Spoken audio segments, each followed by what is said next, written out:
Hello friends, welcome to king news updates channel. మన తెలంగాణలో ఉన్న రైతన్నలకు సీఎం రేవంత్ రెడ్డి గారు మరొక కీలక ప్రకటన అయితే చేశారండి. ఇక ఈరోజు ఇన్ని ఎకరాల వారికి రైతు బంధు కింద డబ్బులు జమ చేయనున్నట్లు సీఎం గారు అయితే కీలక ప్రకటన చేశారు.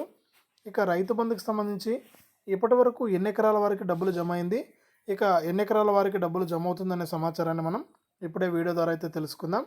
వీడియో చూస్తున్న ప్రతి ఒక్కరు కూడా లైక్ చేసేయండి, తెలిసిన వాళ్ళకు వీడియోని షేర్ చేయండి. ఇలాంటి మరెన్నో వీడియోలను అందరికంటే ముందుగా తెలుసుకోవడానికి ఇప్పుడే వీడియో కింద సబ్స్క్రైబ్ అనే బటన్ ఉంది, సబ్స్క్రైబ్ చేసుకుని పక్కన వచ్చే గంట పైన నొక్కి సపోర్ట్ చేయండి. ఇక లేట్ చేయకుండా వివరాల్లోకి వెళ్తే, మన తెలంగాణ రాష్ట్ర వ్యాప్తంగా అర్హత కలిగిన రైతులు ఎవరైతే ఉన్నారో వారందరికీ కూడా మనకు సీఎం రేవంత్ రెడ్డి గారు అయితే యాసంగి సీజన్కు సంబంధించినటువంటి రైతు బంధు నిధులను అయితే విడుదల చేయడం జరిగింది. ఇక ఈ రైతు బంధు కింద అర్హత కలిగిన ప్రతి రైతుకు కూడా మనకు ఎకరం నుండి కూడా డబ్బులు అయితే పడుతూ ఉన్నాయి. ఎకరానికి 5,000 రూపాయల చొప్పున అయితే జమ అవుతూ ఉన్నాయి.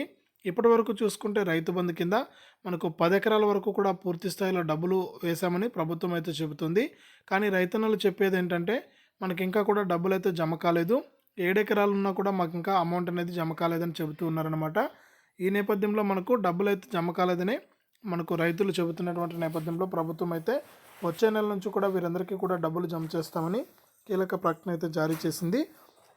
ఇక ఈరోజు చూసుకుంటే మనకు ఎవరైతే రాష్ట్ర వ్యాప్తంగా 11 లేదా 12 ఎకరాలు కలిగినటువంటి రైతులకైతే డబ్బులు అయితే వేయబోతుంది. ఈ విషయాన్ని రైతులందరూ కూడా గమనించి వారి యొక్క బ్యాంక్ ఖాతాలను చెక్ చేసుకోండి. ఒకవేళ మీకు డబ్బులు కనుక పడుంటే ఖచ్చితంగా కామెంట్ రూపంలో తెలియజేయండి. ఏ జిల్లా ఎంత డబ్బులు పడింది అనేది మిగిలిన రైతులకు కూడా విషయం అనేది తెలుసుకుంటారు. ఈ విధంగా ఈరోజైతే తెలంగాణ రాష్ట్ర వ్యాప్తంగా అర్హత కలిగిన రైతులకు 10 లేదా 11 ఎకరాల వారికి అయితే డబ్బులు అయితే జమ కాబోతున్నాయి. ఇదే అప్డేటు. వీడియోను లైక్ చేయండి, షేర్ చేయండి, మన ఛానల్ను సబ్స్క్రైబ్ చేసుకుని పక్కనే వచ్చే గంట పైన కూడా నొక్కండి.